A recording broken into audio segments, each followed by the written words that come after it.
Hey, Math Journey! Welcome to the channel where we take complex math problems and break them down into simple, digestible steps. Today, we're tackling a fascinating problem. X squared minus x minus 1 equals 0. Alpha and beta are the roots of this equation, where alpha is greater than beta. These roots reveal something extraordinary.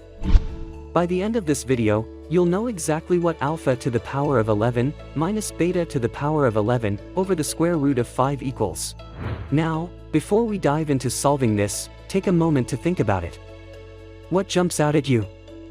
Can you spot any connections or familiar ideas? Even complex problems often have a simple starting point. Give yourself a few seconds to explore the possibilities, and then we'll solve it together. Ready to get started? Let's dive right in. First, we need to find the roots of the equation. The roots of this equation can be calculated using the quadratic formula. For this equation, a equals 1, b equals minus 1, and c equals minus 1. Substituting these values, we get x equals 1 plus or minus the square root of 5, divided by 2. Thus, the roots are alpha equals 1 plus the square root of 5, divided by 2. Beta equals 1 minus the square root of 5, divided by 2.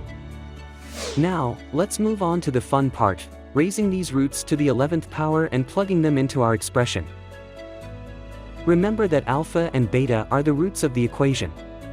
X squared minus x minus 1 equals 0. This means that alpha and beta satisfy the following relationships. Alpha squared equals alpha plus 1.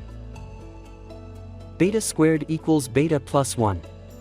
These equations are fundamental because they allow us to express higher powers of alpha and beta in terms of alpha and beta themselves. For instance, to find alpha to the power of n, we can multiply both sides by alpha to the power of n minus 2. Similarly, we can find beta to the power of n by multiplying both sides by beta to the power of n minus 2. Using the relationships alpha squared equals alpha plus 1 and beta squared equals beta plus 1, we can express f of n in terms of previous terms. For n greater than or equal to 2, we derive the Fibonacci recurrence relation. Let's define f of n as follows. F of n equals f of n minus 1 plus f of n minus 2. This means each term f of n is the sum of the two preceding terms, just like the Fibonacci sequence. Yes, you heard that right, Fibonacci numbers are here to save the day. Here's the exciting part. When you take alpha raised to the power of n and subtract beta raised to the power of n, the result is actually the nth Fibonacci number, multiplied by the square root of 5. Isn't that fascinating? So, what does this mean for our specific problem? Since we're dealing with n equal to 11, let's first calculate the initial Fibonacci numbers. The first Fibonacci number, denoted as f1, is given by f1 equals square root of 5 divided by square root of 5 is equal to 1. The second Fibonacci number, f2, is f2 equals square root of 5 divided by square root of 5 is equal to 1. Now that we have f1 equals 1 and f2 equals 1, we can calculate the subsequent Fibonacci numbers using the recurrence relation. F of n is equal of f of n minus 1 plus f of n minus 2. So, starting from f1 and f2, now we can conclude that the 11th Fibonacci number is 89. This elegant connection illustrates the power of Fibonacci numbers in relation to our original equation.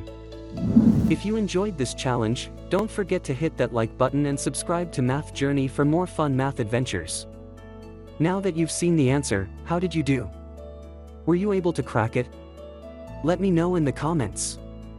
And share this video with a friend who loves brain teasers to see if they can solve it without peeking at the solution.